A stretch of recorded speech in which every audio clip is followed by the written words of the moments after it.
¿Qué tal amigos? Bienvenidos a otro video, yo soy Vic. Bueno, en el video de hoy vamos a hablar sobre los tipos de decks que existen. En el video vamos a mencionar unos cuantos de estos mismos, características, desventajas de estos mismos, ejemplos de estos y unas cuantas cosas más.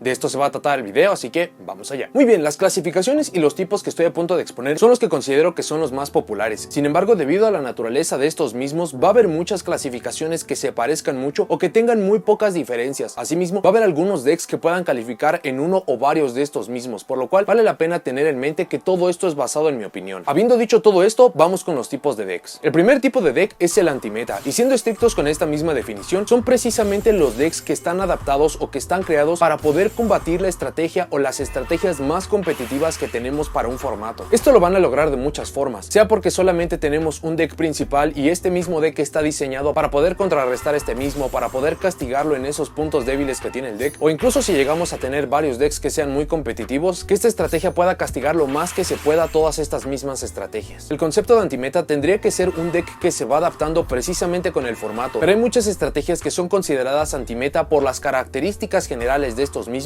o simplemente por el funcionamiento. La característica principal de una estrategia antimeta está orientada al control. Sin embargo, estas simplemente están diseñadas para poder dañar o castigar a las estrategias más competitivas en sus puntos débiles, en formas de quitarle consistencia, en formas de poder castigar el mismo uso de estas estrategias. El problema de las estrategias antimeta es que, ya que están construidas y orientadas precisamente para poder contrarrestar la estrategia más potente del formato o las más potentes de un solo formato, que cuando nos estamos enfrentando a una estrategia mucho más casual o simplemente que no tenemos cartas precisamente para esto, vamos a tener muchas dificultades. Para algunas estrategias antimeta, primero tenemos a los True Draco, que durante los últimos 3 años fue la forma en que muchos jugadores eligieron poder restar poder a las estrategias más competitivas. Por su juego de control, por la forma de poder generar recursos, esta fue una muy popular. También tenemos a los Necros, que este ya se está consolidando precisamente como una estrategia antimeta, no importa cuál sea la estrategia que se está presentando. Esto debido a que tienen acceso a Unicorn, que esta es una carta que castiga en general el uso de cartas del extra deck. Por último tenemos a los Prankits, que estos incluso ganaron un YCS precisamente porque su estilo de juego y la forma en que se construyó este mismo estaba diseñado para que las estrategias más potentes de ese tiempo, que en ese entonces eran Thunder Dragon y Sky Striker, realmente no podían castigarlos. El siguiente tipo de decks son los decks agro, y como el mismo nombre lo dice, estos están enfocados en la agresividad. Una de sus principales características es la velocidad y su objetivo de poder destrozar los campos del oponente. Estas estrategias también tienen acceso a muy buen poder de robo y muchas cartas para poder generar consistencia, como cartas de estilo rota. Estos decks rara vez llegan a utilizar cartas de trampas porque están muy orientados a tener la mayor consistencia y la mayor velocidad posible, por lo cual el uso de las cartas de trampa no está ayudando a este mismo propósito. Su objetivo principal es poder destrozar el campo del oponente, sea por magias o por monstruos, y esto lo pueden hacer un solo turno o incluso durante muchos turnos si es que el oponente tiene una capacidad de poder regenerar el campo. Estas estrategias pueden llegar a ganar los duelos en un solo turno, sin embargo no se están enfocando a esto mismo. Esto está más orientado para los decks de OTK, que ya vamos a hablar de estos en un momento. Este tipo de estrategias son muy vulnerables contra los decks de control, precisamente que se enfocan en poder dañar la consistencia del oponente, controlar las mismas jugadas, estar negando efectos o incluso negaciones. Los decks de agro pueden jugar contra una hand trap, alguna interrupción, una negación. Va a depender mucho del deck, va a depender mucho de la mano, pero no es difícil que lo puedan lograr. El problema es cuando se están enfrentando a floodgates y cartas mucho más potentes. También por el estilo de juego rápido, estas estrategias no quieren ir a un juego largo, por lo cual si esto llega a suceder van a estar en muchas complicaciones. En memoria reciente, una estrategia que puede clasificar para este tipo son los Spiral, una estrategia increíblemente explosiva que prácticamente puede destrozar cualquier campo, pero esta no es muy buena cuando se está yendo a juegos largos, a menos de que ya tenga un campo establecido. Luego tenemos las estrategias de beatdown, y este se parece mucho a los decks de agro y a los de OTK, pero estos tienen como característica principal que se están enfocando en el uso de monstruos, sea para poder tener efectos potentes, para poder mermar los recursos del oponente o simplemente para poderlos poner en el campo y empezar a atacar por el juego. El estilo de beatdown se está orientando precisamente a la invocación de monstruos. De la misma forma que los decks de agro, estos pueden acabar los juegos fácilmente en un turno, sin embargo este no es su objetivo principal, es simplemente poner tanta presión en el campo con estos mismos monstruos que el oponente acabe perdiendo precisamente contra estos. Un rasgo muy característico de estas estrategias es que debido al uso de poder y versatilidad de efectos, va a haber muy pocos campos que se puedan encontrar y que no tengan una forma de poder estar jugando contra estos. De la misma forma que los decks de agro, estos tienen muchas dificultades cuando se están enfrentando contra un deck de control, sobre todo contra uno de stall, que este prácticamente va a estar evitando la fase de batalla, y precisamente como nos enfocamos en poner monstruos para poder tener efectos o para poder pasar a la fase de batalla y acabar con el oponente, entonces esto acaba siendo un problema. Dos decks que clasifican para este tipo tenemos a los dinosaurios, los cuales tienen ofensiva increíble, y también también tenemos a los cúbicos, que de la mano de muchas de sus magias pueden inflar a uno de sus monstruos jefes y sea por batalla o sea por efecto de este mismo van a acabar robando la victoria. El siguiente tipo de deck son los de Burn, y estos se están enfocando a provocar daño al oponente, pero no por fase de batalla, sino por efectos. Estos usualmente están relacionados a estrategias de FTK y de stall, precisamente por el uso de cartas que nos puedan ayudar para este propósito. Estas estrategias están volcadas por completo al uso de cartas que puedan hacerle daño al oponente, y va a ser por muchos motivos: que el oponente esté activando alguna carta, por el número de monstruos que tenemos en el campo, número de magias y trampas en el campo. Hay una gran versatilidad de efectos para poder quemar al oponente. Vale la pena mencionar que hay muchas estrategias que tienen acceso a poder hacer daño de puntos de vida, pero solo es para poderle dar más versatilidad a estas estrategias, no es en sí que se estén enfocando en este punto. La gran desventaja que tienen estos decks es que si nuestro oponente llega a tener un efecto que no le permita recibir daño, que incluso en vez de perder esté ganando los puntos de vida, o simplemente que tenga acceso a cartas de poder que destruyan todas estas cartas que nos van a poder ayudar a provocar esto, vamos a estar en muchas dificultades y muchas veces no tenemos otra forma de ganar. Para decks de este tipo, primero tenemos al Chain Strike, que es precisamente una que está orientada al uso de magias y trampas para poder dañar al oponente. Todas las cartas que está utilizando esta estrategia dañan al oponente de una forma u otra. Otro ejemplo son las Trickstar, que estas estaban orientadas a poder dejar ciertas cartas en el campo y que cada vez que el oponente esté teniendo alguna acción como activar magias, efecto de monstruo, robar cartas, vamos a poder hacer daño al oponente. Por último y más recientemente tuvimos el Mystic Mind de la mano del Wave Motion Cannon, que esta tiene la capacidad de poder paralizar al oponente en su juego y solamente tenemos que esperar a que pasen los turnos para poder hacer daño de la mano de esta misma carta. Luego tenemos a los decks de casco o de helmet, precisamente por su nombre en inglés, y estos usualmente se están comparando con los decks de control y de stall, pero hay una característica que los separa de estos mismos. Este tipo de decks tiene jugadas muy lineares, no hay mucha toma de decisiones en sus mismos efectos. También muchas veces no importa contra qué se están enfrentando porque siempre van a ir por la misma jugada, son muy predecibles y la toma de decisiones en estas estrategias es algo muy simple. Si tenemos la carta A en la mano, tenemos que ir por la carta B, y si tenemos la carta B, simplemente tenemos que ir por la carta A. Otra forma de poder identificar estos es que la variación que existe de una lista a otra realmente es inexistente. Se puede llegar a cambiar una o dos cartas, pero esto solamente está cambiando 3 o 4 cartas. El funcionamiento de la estrategia del deck en general es prácticamente el mismo para todos los usuarios. Debido a este grado de ignorancia que tienen estos mismos decks, son en realidad estrategias que son muy sólidas. Asimismo, son muy fáciles de poder utilizar. Incluso hay muchos jugadores que consideran que estos decks se juegan por sí mismos, porque la toma de decisiones es algo muy simple. Más allá de solamente elegir A o B, es simplemente poder elegir si vamos a dejar que el oponente haga algo o no. Estas estrategias también simplifican mucho el juego. Si nosotros en nuestro turno no hacemos mucho, gracias a las cartas que estamos utilizando en conjunto de nuestra estrategia, el oponente va a tener muchas menos interacciones. El problema de estas estrategias es que dependen mucho de cartas muy potentes, específicamente cartas de Floodgate. Asimismo, son estrategias muy repetitivas y muchas veces se acaba considerando que se juega en solitario. Algunos ejemplos de decks de casco que hemos tenido: tenemos a los Bujin de la mano del Kaiser Colosseum, tenemos a los Clifford de la mano de Vanity's Emptiness y de Skill Drain, y más recientemente del Subterror Guru Control. El siguiente tipo de deck es de castillo o proteger el castillo, como es llamado comúnmente. Estas estrategias se basan en estar protegiendo una carta en el campo, sea porque es muy necesaria para el funcionamiento de nuestra misma estrategia o porque esta misma carta en el campo nos puede estar dando muchas victorias. Hay muchas estrategias que se pueden considerar de este mismo tipo porque sus jugadas son muy repetitivas y siempre quieren estar apoyando a su monstruo jefe, pero hay que tener en consideración que hay unas que están diseñadas así, como es el caso de los Noble Knight, que se basan simplemente en poner ciertos monstruos en el campo en conjunto de cartas para darle ciertas inmunidades. La desventaja de este tipo de decks es que, ya que están volcados completamente a este mismo objetivo, en caso de que lleguen a perder esta carta o que no la puedan poner en el campo en primer lugar, no tienen muchas formas de ganar de forma adicional. Algunos ejemplos de esto hemos tenido, por ejemplo, a los True Draco, cuando se basaban en poner a Masterpiece en el campo lo más rápido posible y este iba a poner suficiente presión en el campo para poder ganar los juegos. Otro ejemplo es el Masked Hero de la mano del Totally Awesome, que su objetivo era poner al Masked Hero Dark Glow en el campo y protegerlo a toda costa, sea con cartas de trampa, con el efecto del Totally Awesome. También se puede considerar en estas estrategias algunas que se basan en tener una magia o trampa en el campo precisamente para que el deck pueda funcionar. El caso del arquetipo de Toon es perfecto para esto mismo. Si por alguna razón no tenemos Toon Kingdom en el campo o prácticamente Toon World por su nombre, entonces la estrategia no puede funcionar, por ende prácticamente se convierte en proteger el castillo para tener esta carta en el campo activa. El siguiente tipo de deck son los de combo, y estos se basan en que usando una, dos, a veces 3 cartas van a poder llegar a campos impresionantes, sea yendo primero o yendo segundo. Estas estrategias exigen tener un dominio completo de esta que se está usando. Muchas de estas tienen acceso a combos que son muy lineares y que no cambian de estrategia a estrategia, pero precisamente el conocimiento de este nos va a poder ayudar a poder jugar contra interrupciones, contra campos establecidos y otros aspectos que se parezcan. Vale la pena mencionar que hay muchísimas estrategias hoy en día que tienen acceso a combos, sin embargo no son consideradas de este mismo tipo porque son combos muy simples o no son muy explosivos. Son combos que toman unos 3 o 4 pasos y la característica de los decks de combo en general es que van a poder alcanzar estos mismos campos con varias combinaciones de cartas. Pueden ser 1, 2 cartas como ya había mencionado previamente, pero también lo pueden hacer por ejemplo con nombres diferentes. La gran debilidad de estas estrategias es el uso de floodgates y de negaciones. Hay muchos puntos en nuestros combos que es crucial que un efecto pueda pasar porque es el punto más importante y con esto van a poder explotar estos mismos, y si por algo no podemos poner esta carta o se llega a negar su efecto o su activación, entonces no podemos hacer mucho. Ejemplos recientes para decks de combo tuvimos a los Warrior y a los Pendulum, y precisamente esto cubre lo que mencionaba. Estas estrategias tenían formas que con 1 o 2 cartas podíamos llegar a campos increíblemente potentes. No siempre tenían que ser cartas del mismo arquetipo, podían ser de diferente nombre, incluso con nombres iguales. El siguiente tipo de decks son las estrategias de control, y como el mismo nombre lo indica, queremos tener un dominio sobre las acciones que está teniendo el oponente. Estas estrategias se caracterizan mucho porque son reactivas, no proactivas ni preventivas. Estas estrategias se basan mucho en poder quitar algún monstruo del campo, sea que lo destruimos, que lo removemos, que lo enviamos al cementerio, lo regresamos a la mano, lo regresamos al deck o simplemente que estemos negando el efecto. Este es el enfoque de las estrategias. Estas basan mucho de su juego en el uso de cartas de trampa. Asimismo, no se caracterizan por tener mucha velocidad, pero sí muchísima potencia. Y esta misma potencia también tiene que ir de la mano en que estos efectos puedan castigar a la mayoría de las estrategias. Estas estrategias se vuelven muy potentes cuando tienen cierto grado de consistencia. Asimismo, para poderlas llevar al siguiente nivel, es ideal tener conocimiento del deck del oponente, cuáles son las jugadas más potentes, cuáles son los puntos clave para poder estar activando nuestras negaciones, porque precisamente por el estilo de juego tenemos 1 o 2 interacciones con el oponente, pero si a pesar de esto el oponente todavía puede jugar, todavía puede hacer sus jugadas, vamos a estar en muchísimas complicaciones. Dos ejemplos de estos tenemos a los Altergeist y los Dark Magician. Uno puede regresar cartas a la mano, la otra puede estar removiendo. También se caracterizan por el uso de cartas de trampa precisamente para poder negar ciertos efectos. Ahora vamos con los decks de Deck Out y de Mill, y los menciono en conjunto porque tienen muchas similaridades en muchos puntos. Primero, por la parte de Mill, es un término no oficial que se está refiriendo a cuando estamos tirando cartas del tope del deck al cementerio. Esto puede ser para nosotros, para el oponente o para ambos jugadores. Por la parte de las estrategias de Deck Out, son las que se están enfocando en hacer que el oponente pueda robar, tirar al cementerio o remover tantas cartas como sea posible desde su deck, para que simplemente cuando sea su turno, cuando tengan que robar una carta, precisamente como una de las reglas es que cuando no se puede robar una carta vamos a perder, esa es la forma en que quieren alcanzar la victoria. Por esto mismo las menciono en conjunto, porque muchas veces esa acción de Mill de poder tirar cartas del tope del deck al cementerio puede ser para nosotros, sea que estamos utilizando una estrategia que puede sacar beneficio de esto mismo, o sea que se lo queremos provocar al oponente para que podamos quitarle cartas del deck y eventualmente pierda porque no pueda robar. Hablando un poco más a fondo de cada uno de estos, primero tenemos a los Deck Out, y estos se están enfocando mucho en un juego de stall, es decir, que queremos alargar el juego lo más que podamos. Como el objetivo de estos decks es que el oponente ya no pueda robar, entonces tenemos que hacer que de alguna forma todas esas cartas del deck las esté robando, las esté tirando, las esté removiendo. Por ende necesitamos muchos turnos para poder estar logrando este objetivo. Estas estrategias ya no son tan populares por la forma en que ha evolucionado el juego. Muchas estrategias se basan en poder tener sus cartas en el cementerio porque cuando están llegando allí o simplemente estando allí después van a poder estar activando sus efectos, y precisamente como esta estrategia va a ayudarle al oponente, entonces esto puede llegar a ser contraproducente. Incluso para las versiones que no le tiran las cartas al cementerio pero sí se las dan en la mano, como ya hay muchísimas hand traps y hay muchos efectos que se pueden estar activando desde la mano, corremos el riesgo de que le vamos a dar una o varias cartas de este mismo tipo y nos puede paralizar nuestra jugada. Arquetipos como Dark Scorpion,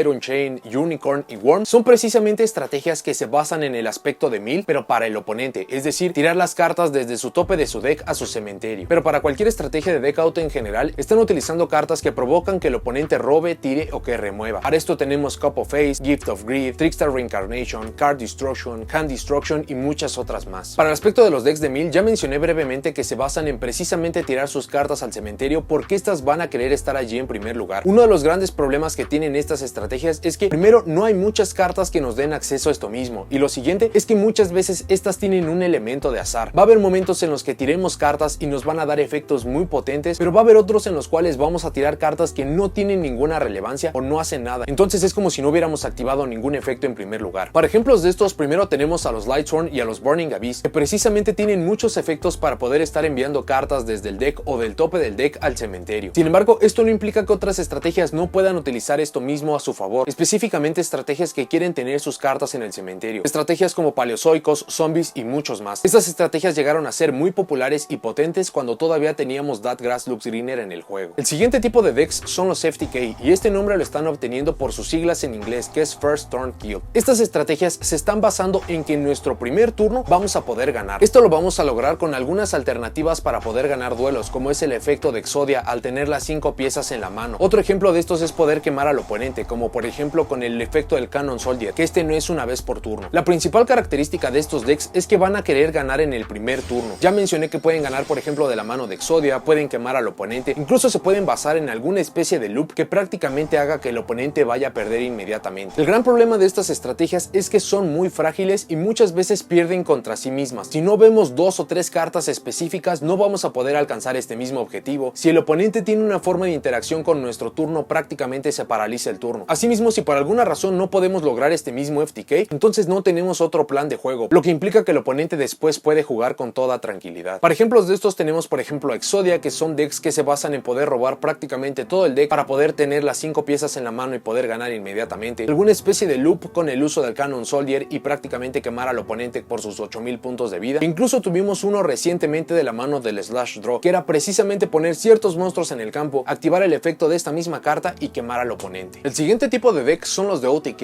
y este también está obteniendo su nombre por las siglas en inglés de One Turn Kill. Estos decks son muy similares al funcionamiento de los de aggro y de beatdown, sin embargo, estos se están concentrando en que vamos a poder ganar el juego en un solo turno, y esto es precisamente de la mano de la fase de batalla. Esta es la principal característica de estos decks, son estrategias que son muy rápidas, tienen acceso a efectos muy potentes, y la forma en que vamos a poder poner los 8000 puntos de vida del oponente en el campo son muy variadas y muy simples, sea que podamos poner un monstruo gigantesco que pueda hacerle todo este daño al oponente, que podamos poner muchos monstruos, que algún monstruo pueda inflarse para poder poner semejante daño en el campo, es la principal característica de estas estrategias. El gran problema de estos decks es que no tienen jugadas buenas cuando les toca ir primero, y en caso de que lleguen a fallar para poder matar al oponente, realmente no tienen un plan de recuperación, están utilizando todos sus recursos para este propósito, y si por alguna razón llegan a fallar, entonces después el oponente puede jugar con toda tranquilidad. Algunos ejemplos para estos decks tenemos a los Ancient Gear y a los Fluffal. El siguiente tipo de decks son las estrategias de stall, y estas se caracterizan porque quieren alargar el juego por ciertos motivos. Usualmente los motivos de estas estrategias es que están utilizando una carta que les puede dar la victoria sin siquiera estar atacando, y por esto mismo están haciendo que el juego se alargue tanto. También puede ser simplemente para que pasen los turnos y puedan encontrar una o varias cartas que le puedan garantizar la victoria. Estas estrategias se caracterizan porque utilizan muchas cartas que no nos van a permitir hacer cierta acción. Puede ser utilizar cierto tipo de carta, invocar monstruos, atacar y muchas otras que se le parezcan. El gran problema de estos decks es que las cartas que le permiten tener esta tranquilidad rara vez se pueden llegar a buscar, por lo cual tienen que estar utilizando cartas para poder robar, y si aún con esto no lo pueden encontrar, entonces no pueden hacer mucho. Incluso cuando llegan a poder ejecutar su plan, si el oponente por alguna razón todavía puede jugar, quizás no de la forma que le gustaría, pero todavía puede hacer daño o simplemente poder estar generando recursos, entonces es una batalla que vamos a perder. Para algunos ejemplos de estrategias de stall tenemos a Final Countdown, Destiny Board, Exodia o incluso algunas variaciones como el uso de Jackpot 7 o del Flying Elephant. La última de estas clasificaciones son los decks de stun, y precisamente como el nombre lo dice, estas están enfocándose a poder paralizar al oponente. Estas estrategias tienen el juego de control, pero lo están llevando al siguiente nivel. Las estrategias de control se caracterizan porque tienen una o dos interacciones con el oponente, y con esto sí lo pueden llegar a paralizar, pero si no lo logran, entonces el oponente puede hacer todas sus jugadas. Las estrategias de stun están llevando esto al siguiente nivel, generalmente de la mano de efectos continuos, específicamente cartas de estilo de Floodgate. El plan de estas estrategias es tener acceso a efectos que prácticamente no van a dejar jugar al oponente, y se pueden meter con esto de muchas formas. Van a limitar el número de invocaciones, de efectos, van a tener muchas negaciones, e incluso si podemos atacar a uno de sus monstruos que idealmente querríamos deshacernos de estos mismos, van a tener muchas formas de poder estar protegiéndolos. La gran desventaja que tienen estos decks es que dependen muchísimo de ir primero, y si el oponente tiene acceso a destrucción de magias y trampas o simplemente cartas de poder que puedan quitar todas estas cartas, vamos a estar en muchas complicaciones. Para algunos ejemplos de estos tenemos por ejemplo Fossil Dyna o Inspector Border, acompañado de unas 4 o 5 cartas que prácticamente no dejen jugar al oponente, pero también tenemos variaciones como es que simplemente tengamos suficientes negaciones para que el oponente no pueda jugar, como es el uso de los decks de Herald of Perfection. Y esos son todos los tipos de decks que tengo para el video. Como mencioné, hay algunos otros tipos o subtipos como por ejemplo el Swarm, el Mid Range, Slow Start y muchos otros más. Sin embargo, muchos de estos no los considero como tipos, o incluso algunos son simplemente características que tienen algunos decks, por lo cual esta misma clasificación, estos mismos tipos van a acabar variando de jugador a jugador. Como mencioné, mucho de esto está basado en el juicio de cada jugador. Hay muchos jugadores que consideran que solamente existen unos 3 o 4 tipos, pero la idea es saber cuáles son los tipos de decks que existen, porque quizás haya muchos que se acaban pareciendo, pero son esas pequeñas diferencias los que acaban haciendo que tengan un funcionamiento muy diferente. Pero bueno, eso es todo lo que tengo para este video. Déjenme en los comentarios si creen que hizo falta de mencionar algún tipo de deck, o si alguno de estos tipos o clasificaciones ustedes consideran que no existen y por qué. Asimismo, cuál es su tipo favorito de deck de usar y por qué.